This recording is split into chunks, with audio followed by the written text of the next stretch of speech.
what is actually happening in your brain? Like, why is that going on? It's such a from someone who has taken ketamine before, it is a very, very bizarre experience. When you are taking ketamine, there could be a myth, ketamine's the safe one, that it's used in medical settings, that it would take a lot to hurt you.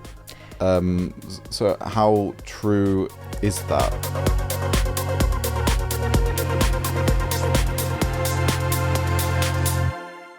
So the next one I want to talk about is ketamine. Yeah. Which I'm interested to know, is it a relatively new recreational drug? No, is the short answer. So ketamine's been around for donkey's years. It was first synthesized in the sort of 50s, 60s, and has been used medically for a very long time, typically as an anesthetic, and lots of people know it as a horse tranquilizer, and it is used in veterinary medicine to this day. It's been used recreationally sort of since then as well. I suppose what's changed in the past sort of 4 or 5 years are the number of people, is its availability. So it's much more available in the UK as a recreational substance than it had been previously. It's much cheaper than it had been previously. And so we're seeing increased use sort of across the board, but we're also seeing a lot more increased in problematic use of ketamine. So we're starting to see over the past 3 or 4 years an increase typically in the number of young people coming into addiction treatment services, but also in the number of adults that are coming through the doors as well. And people are using sort of more and more and more. So we're seeing people using much higher daily amounts than we have in recent years. And I think that's, like I say, it's a whole bunch of reasons behind that. So it's availability, it's affordability, it's seen as a relatively safe drug typically. And I think also there's lots of media reports of, accurate media reports of its use as an antidepressant, or it being used more to treat various psychological or psychiatric conditions. So it's now a derivative of ketamine is licensed for treatment-resistant depression, and there are ongoing trials to use it as a treatment for a variety of other psychiatric disorders. And so all of that together, I think, probably feeds into this increase in use that we're seeing. So it's been around for a very long time, and it's been used recreationally for a very long time, but the kinds of people who are using it are changing a little bit, and we're certainly starting to see an uptick in trends globally, but also very much within the UK in terms of number of people using and number of people experiencing harm from ketamine. So on that, I've also heard that ketamine's the safe one, that it's used in medical settings, that it would take a lot to hurt you. So how true is that? It's not true, sadly. So there are a number of problems with ketamine. I mean, there's often a sort of misconception that ketamine isn't addictive. It is. You can become addicted to it if you are using it a lot and you are dependent on ketamine and you stop suddenly, you will have withdrawal symptoms. You can develop tolerance to ketamine. So there are a lot of sort of misnomers and I think misinformation around there about it.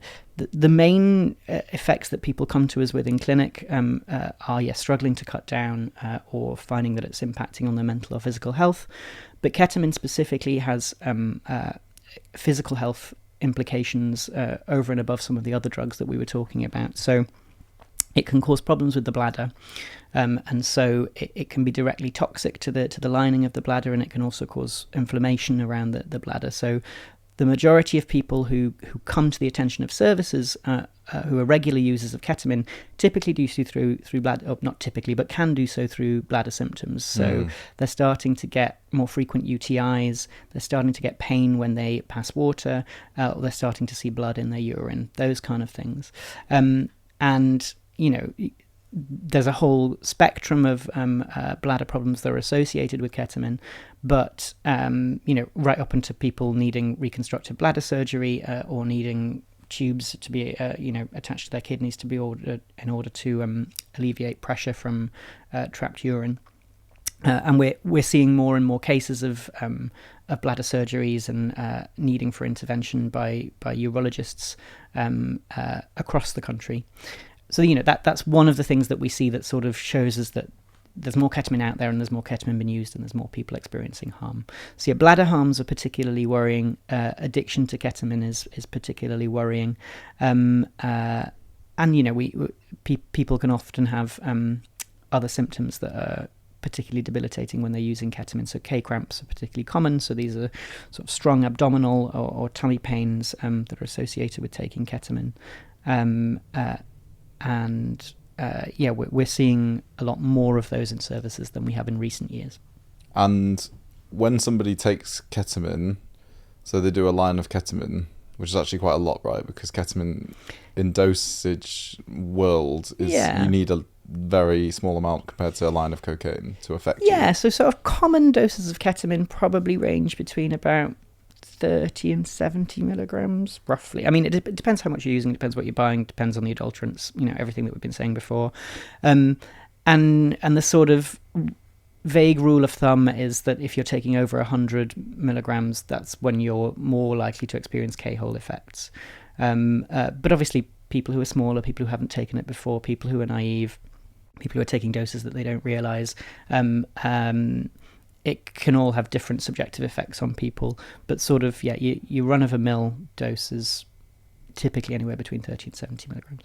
And ketamine can also be cut with things. Yeah, so nitazines, like we were talking about earlier, have been found within ketamine, and it can also be cut with a variety of anything. I mean, the short story is that anything can be cut with a whole variety of other things. You don't necessarily know what you're buying. And when you take ketamine, again, what's happening, because it does give you that dissociated feeling, it's a very visual experience. It's a very instant experience. It's one of those drugs that you take, and within 5 to 10 minutes, you can feel its effects. So why is it that ketamine has such an immediate reaction versus other things? So it has a faster onset of action. You're right. So different drugs have different sort of properties which make them more easily dissolvable into the bloodstream or more easily crossable into the brain. And ketamine has some of those properties, so it gets into the brain very quickly. And exactly as you say, it can cause these phenomenon of dissociation. So I'm separated from myself, and I'm able to observe things in a way that I haven't been previously. So people can sometimes experience, synesthesia kind of effects. So that means that they're doing something in a sensation that isn't usual. So they might dance with the color green, or they might smell blue, or something like that. But yes, so ketamine is dissociative and has a pretty rapid onset of action. Again, though, it's typically snorted. Typically powder, and it's typically snorted, although we are seeing more and more people injecting ketamine coming through the doors of our clinics. And that also means that it's quicker than something that if it were to be digested or taken in a tablet form. So it's quicker into the blood vessels around the nose, and then quicker into the brain. And like we said with MDMA, what is actually happening in your brain? Like, why is that going on? It's such a from someone who has taken ketamine before, it is a very, very bizarre experience. Yeah. So again, it's an atypical psychedelic substance. So a dissociative, and it's often, historically and in higher doses, and still to this day in medicine, it's used in anesthesia. It's one of the, I think it's still on the WHO essential medicines list. But yes, so it affects serotonergic processes, again, similarly as we were talking about with some of the other drugs, but it also affects this chemical called glutamate. So that's the main excitatory transmitter within your brain.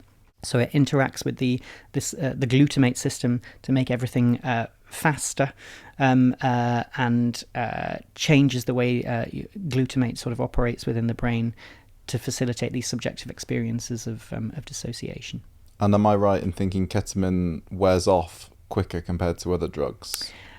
So yes, so we would sort of say that it's your peak effects with ketamine are typically about half an hour to an hour after you take it, and then they wear off quicker. It obviously, again, depends on the dose, the age of the person, the context, all of these things that we've been talking about. Okay. When you are taking ketamine,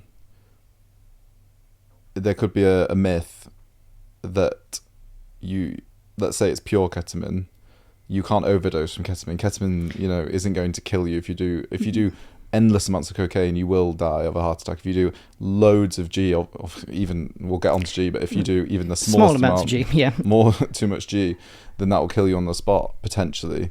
Whereas with ketamine, I think that some people think, oh, well, you could just go nuts, and even if you K-hole, you're going to be okay. Is that true?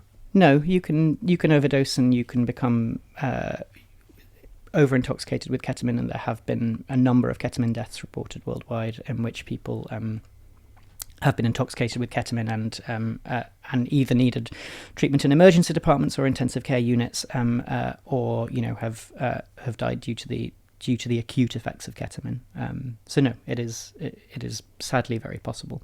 And what would be the main cause of that? Would it be something to do with the heart? Would it be something to do with the self-harm of it, or what would it be? So it's multiple, but yes. So people tend to, if you're ending up in an accident emergency department, you might be very aggressive, agitated, blood pressure popping, heart rate off the charts, difficult to control, your cardiovascular system shuts down. But equally, problems with ketamine might be that you become unconscious and you vomit, and so your vomit might go down your food pipe your windpipe as opposed to your food pipe. Or you might overdose due to taking lots of different combinations of things. So there are a number of ways, in an acute sense, that ketamine can be dangerous.